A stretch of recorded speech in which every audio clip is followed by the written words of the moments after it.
তোমরা 2 থেকে 3 মাস ধরে অনেকেই অপেক্ষা করছো যে গ্রুপ সি এবং গ্রুপ ডি এর নোটিফিকেশন কবে আসবে।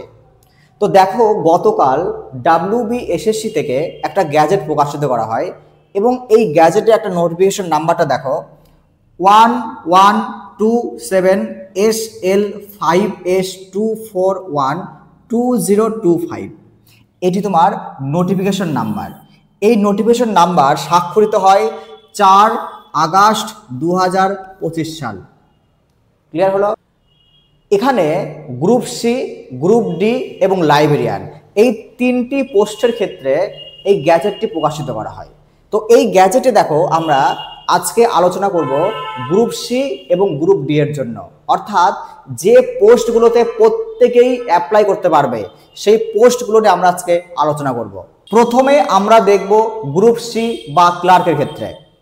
ফার্স্টে দেখব আমরা এর এডুকেশনাল কোয়ালিফিকেশন, অর্থাৎ কোন ছাত্রছাত্রীরা এই ফর্ম অ্যাপ্লাই করতে পারবে। তো দেখো, যে সমস্ত ছাত্রছাত্রী মাধ্যমিক পাশ করে নিয়েছো, তারা কিন্তু প্রত্যেকেই এই ফর্ম অ্যাপ্লাই করতে পারবে।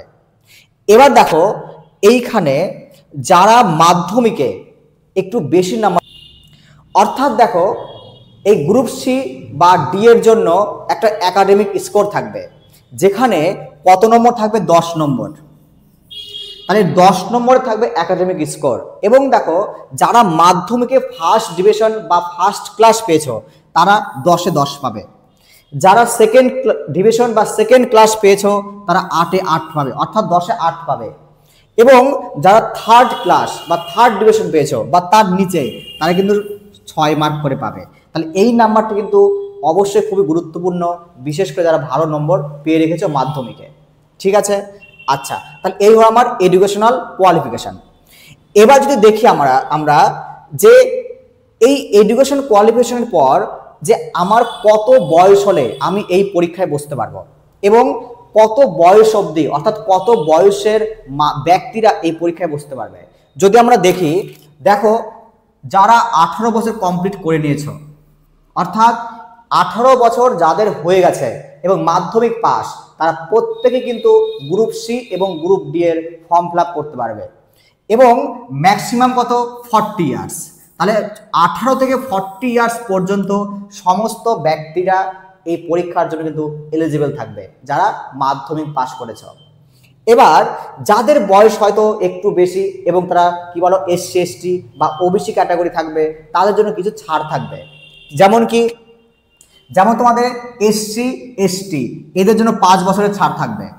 আবার দেখো OBC এদের জন্য তোমার ছাড় থাকবে কত বছর? 3 বছর ছাড় থাকবে। এবং যারা ফিজিক্যালি হ্যান্ডিক্যাপ তাদের জন্য কিন্তু দেখো 8 বছর ছাড় থাকবে। ক্লিয়ার হলো? তাহলে SC STর জন্য 5 বছর, OBCদের জন্য আমার 3 বছর, আর ফিজিক্যালি হ্যান্ডিক্যাপদের জন্য কত? 3 বছর কিন্তু ছাড় থাকবে। আচ্ছা, এরপর যদি আমরা দেখি পয়েন্টটা, যদি দেখি আমরা এবার দেখো এই পরীক্ষায় আমাকে কি কি পড়তে হবে, অর্থাৎ আমার পরীক্ষার প্যাটার্ন কি হবে। তো পরীক্ষার প্যাটার্ন যদি দেখি, তোমার প্রথমে হবে একটা MCQ বেসড পরীক্ষা বা রিটেন এক্সাম, বা এটা MCQ প্যাটার্ন এক্সাম হবে। এবং কত মার্কের? 60 মার্ক টোটাল 60 মার্ক। তাহলে 60 মার্কের টোটাল MCQ বেসড পরীক্ষা হবে, রিটেন মানে MCQ বেসড, গোল করতে হবে। এরপর দেখো তোমার এখানে একাডেমিক কোয়ালিফিকেশন থাকবে এবং সিমিলার এক্সপিরিয়েন্স থাকবে, টোটাল 15 মার্ক।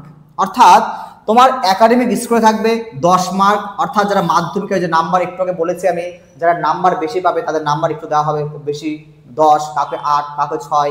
তো একাডেমিক স্কোরে থাকবে 10 মার্ক এবং সিমিলার এক্সপিরিয়েন্স দেওয়া হবে 5 মার্ক, অর্থাৎ যাদের দক্ষতা আছে।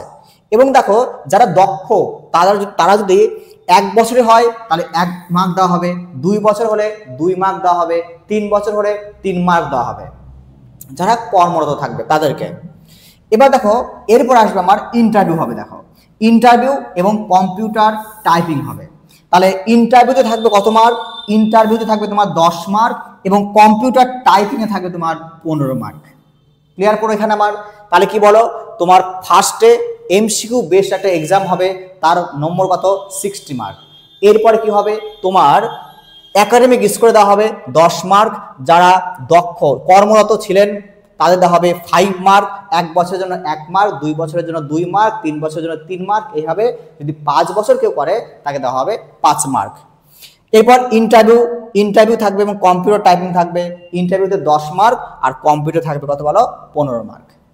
আচ্ছা, এরপর যদি আমরা দেখি যে আমাকে কি কি পড়তে হবে, তাহলে এই যে 60 মার্ক, এই 60 মার্কের আমরা কি কি পড়ব, তো আমরা পড়ব এখানে জেনারেল নলেজ পড়ব কত, 15 মার্কের, কারেন্ট অ্যাফেয়ার্স পড়ব 15 মার্কের, জেনারেল ইংলিশ পড়ব 15 মার্কের এবং অ্যারিথমেটিক পড়ব 15 মার্কের। এই টোটাল কত বলো, 60 মার্ক। অর্থাৎ টোটাল 60 মার্কে জেনারেল নলেজ 15 মার্ক, কারেন্ট অ্যাফেয়ার্সে 15 মার্ক, জেনারেল ইংলিশে 15 মার্ক এবং অ্যারিথমেটিকে 15 মার্ক। এই টোটাল 60 মার্কে তোমার এমসিকিউ বেসড এক্সাম হবে। ক্লিয়ার আমার সম্পূর্ণ কথা? আচ্ছা, এরপর যদি আমরা দেখি যে তুমি কত স্যালারি পেতে পারো, তো দেখো এর পে স্কেল দেওয়া আছে তোমার 22,700 থেকে 26,000। এর উপর যত অ্যাড করবে সরকার তোমার লাভ থাকবে ধরো। আচ্ছা, এরপর আমরা দেখবো, দেখো গ্রুপ ডি এর ক্ষেত্রে, তাহলে গ্রুপ সি হয়ে গেল আমার, এবার দেখবো আমরা গ্রুপ ডি এর ক্ষেত্রে কি আমার আছে। দেখো গ্রুপ ডি এর ক্ষেত্রে যদি আমরা দেখি, ফার্স্টে দেখো এডুকেশনাল কোয়ালিফিকেশন কি লাগবে, মনে রাখবে 8 pass, class 8 pass, class 8 pass. তাহলে যে সমস্ত ব্যক্তি ক্লাস 8 পাস করে গেছে তারা কিন্তু প্রত্যেকেই গ্রুপ ডি এর জন্য ফর্ম ফিল আপ করতে পারবে। কথাটা ক্লিয়ার আমার? আচ্ছা, এবং দেখো এরপর যদি আমরা দেখি এর এজ কত, তো গ্রুপ সি এবং গ্রুপ ডি এর একই ধরনের বয়স, 18 বছর থেকে শুরু করে একদম 40 বছর অবধি প্রত্যেকে ফর্ম ফিল আপ করতে পারবে। এবং এসসিদের জন্য 5 বছর ছাড়, ওবিসিদের জন্য 3 বছরের ছাড় এবং ফিজিক্যালি হ্যান্ডিক্যাপদের জন্য 8 বছরের তোমার ছাড় দেওয়া হবে। এরপর দেখো এর সিলেকশন প্রসেসটা কিভাবে হবে, তো দেখো এর সিলেকশন প্রসেসটা হবে তোমার প্রথমে রিটেন এক্সামিনেশন, অর্থাৎ এমসিকিউ বেসড এক্সাম হবে। তাহলে এমসিকিউ বেসড এক্সাম হবে কত, 40 মার্কস, 40 মার্কের। এরপর সিমিলার এক্সপিরিয়েন্স কত থাকবে তোমার, 5 মার্ক। এবং দেখো ওরাল ইন্টারভিউ থাকবে কত, 5 মার্ক। তাহলে ক্লিয়ার হলো কথাটা? তাহলে রিটেন এক্সামিনেশন হবে কত, 40 মার্ক, ওরাল ইন্টারভিউ হবে 5 মার্ক এবং যারা এক্সপিরিয়েন্স আছে যাদের তারা কিন্তু পাবে কত, 5 মার্ক। ঠিক আছে?